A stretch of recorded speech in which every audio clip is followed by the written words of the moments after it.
with a boy named Miles Morales, a kid who absolutely loves spray painting. He's out there creating graffiti on the city walls. It's the end of the weekend, and tomorrow school starts again. Miles actually lives at his school and only comes home on weekends. He's a huge Spider-Man fan, but most of his life, it's stuck inside books and homework. Miles isn't that close to his dad, but his uncle Aaron Davis, he loves him more than anything. Whenever he gets free time, Miles hangs out with him. One day, when Uncle Aaron sees one of his graffiti artworks, he's really impressed. He takes Miles to an old subway tunnel, a secret spot with a massive wall, the perfect place to show off his art. Miles, being obsessed with spray painting, gets to work immediately, and when he finishes, Uncle Aaron smiles and says, "You've got real talent, kid." Just then, Aaron gets a call and says, "All right, we gotta go." Miles is about to leave when suddenly, a radioactive spider bites him. The moment it happens, strange things begin inside his body. His cells start mutating rapidly. He kills the spider, heads home, and crashes into bed. But the next morning, everything feels off. He's taller, his clothes don't fit, and when he reaches school, his hand accidentally gets stuck in a girl's hair. They literally have to cut it off. Miles starts freaking out, overthinking everything. And the weirdest part? Anything he touches starts sticking to him. As he runs, he realizes he can literally walk on walls. He tries to calm down by reading a comic book, but even the pages stick to his hands. That's when it hits him. These are the same symptoms Spider-Man had. Could it be? Could he be Spider-Man too? Still in disbelief, Miles decides to go back to that subway tunnel to check if the spider was real or not. When he gets there, he does find the spider, glowing with electric energy. And then, right before his eyes,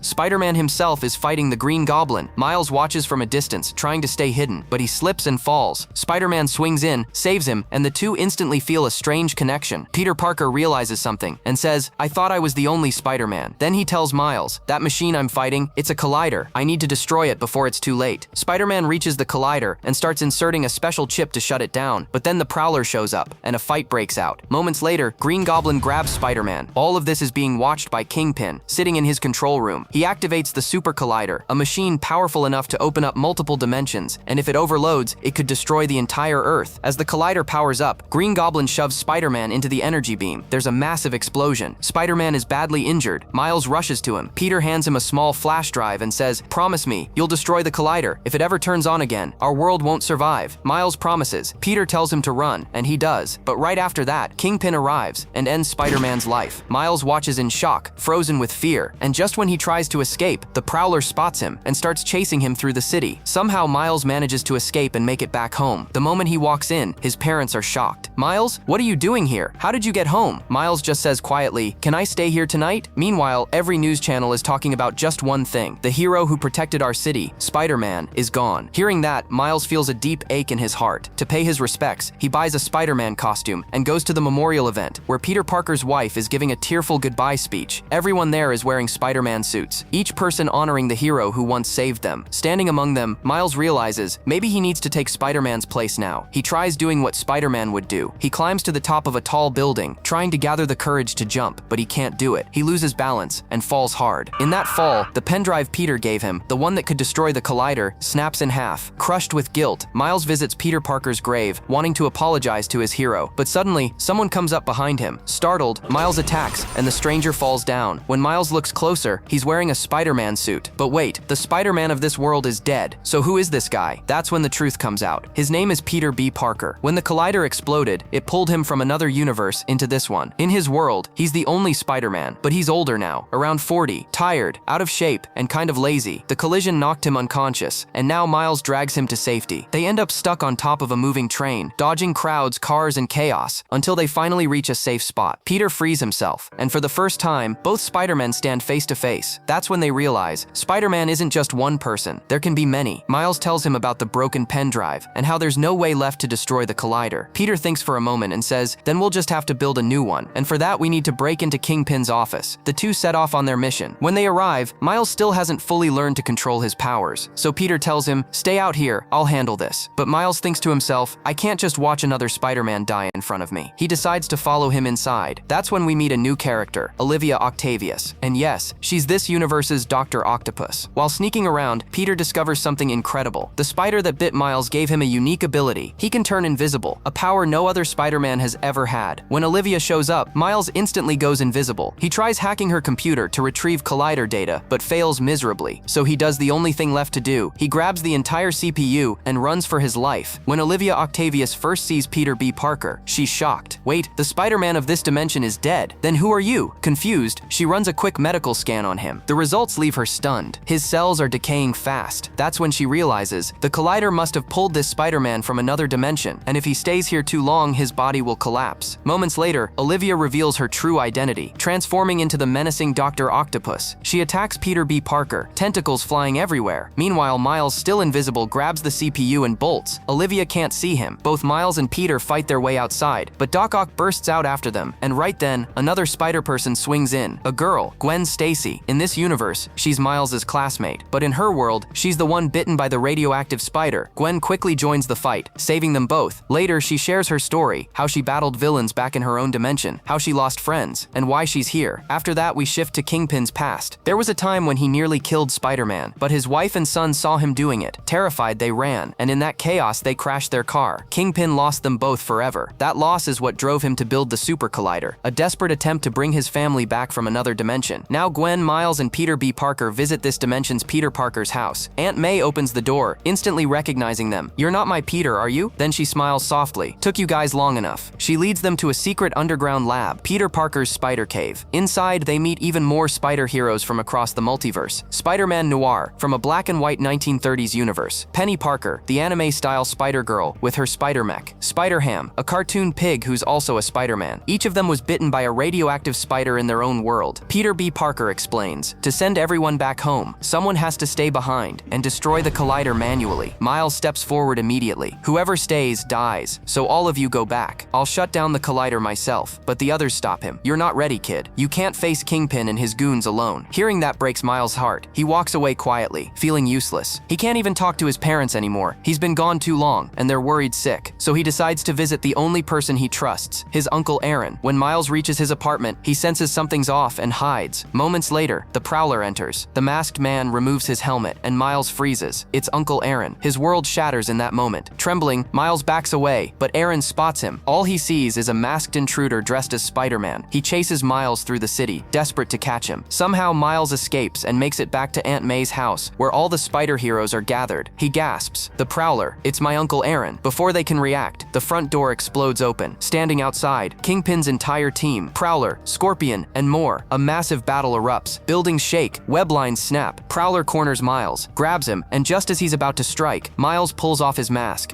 Aaron freezes. Miles, his eyes widen in shock. He can't do it. He can't kill his own nephew, his own blood. Kingpin was watching everything unfold right in front of his eyes. Furious, he shouted, "Davis, end him." But the Prowler, Aaron Davis, hesitated. He looked at Miles and just couldn't do it. He couldn't kill him. Kingpin, who knew nothing about mercy, raised his gun and shot Davis right there. Aaron collapsed to the ground, bleeding out. Kingpin turned toward Miles to finish him off too, but Peter B. Parker rushed in just in time to save him. Miles carried his wounded uncle away, but it was too late. The bullet had gone too deep, and within moments, Aaron Davis took his last breath. Just then, Miles's father, Jefferson, arrived at the scene. He was a police officer and had no idea the masked figure in front of him was his own son. He yelled, "Stop, hands up," but Miles vanished, turning invisible. Moments later, Jefferson found his brother's body, and from that moment on, he believed Spider-Man was responsible. Miles returned home, filled with anger and guilt, but before he could think, the other Spider-Men arrived. They tried to make him understand. "Miles, you can't face Kingpin alone. Peter B. Parker will stay behind and shut down the collider. The rest of us will go back to our own dimensions." They tied Miles up to keep him from interfering, took the pen drive, and left. Miles sat there, lost, questioning everything. Who am I really? What am I even doing? And then, his dad came to the door. But this time, his voice wasn't strict. It was full of love. "Son, whatever you choose to do, just don't shut me out. That's one thing I can't handle." Those words hit Miles straight in the heart. He focused all his strength and used his bioelectric venom blast to free himself. Then he went straight to Aunt May's house, put on the Spider-Man suit, and customized it in his own style. That day, Miles Morales wasn't just another kid anymore. He became Spider-Man, a Spider-Man who had finally risen above his fears. Meanwhile, the others had already reached Kingpin's building, where the collider was hidden. Kingpin had thrown a huge tribute party for the late Peter Parker, so no one would suspect a thing. Every waiter there was dressed as Spider-Man, which made it easy for the team to blend in. They made their way to the collider, but Dr. Olivia Octavius was already waiting, and right then, Miles showed up. The others were shocked, but also proud, because Miles had learned to control his powers. The fight fight began. Scorpion, Olivia Octavius, they all charged in. But this time, things were different. Miles was ready. He fought with full confidence, and at the perfect moment, inserted the pen drive into the collider. Now it was time to send everyone back home. One by one, Spider-Man Noir, Penny Parker, and Spider-Ham returned to their own dimensions. Each of them smiled because they knew their world was in safe hands now. Miles Morales was the Spider-Man of this universe. Gwen Stacy, the Spider-Woman, smiled softly at Miles and said her final goodbye, then disappeared back into her own dimension. Now only two were left, Miles Morales and Peter B. Parker. Peter wanted to stay. "I'm staying here. I can help," he said, but Miles stopped him. "If you stay, you'll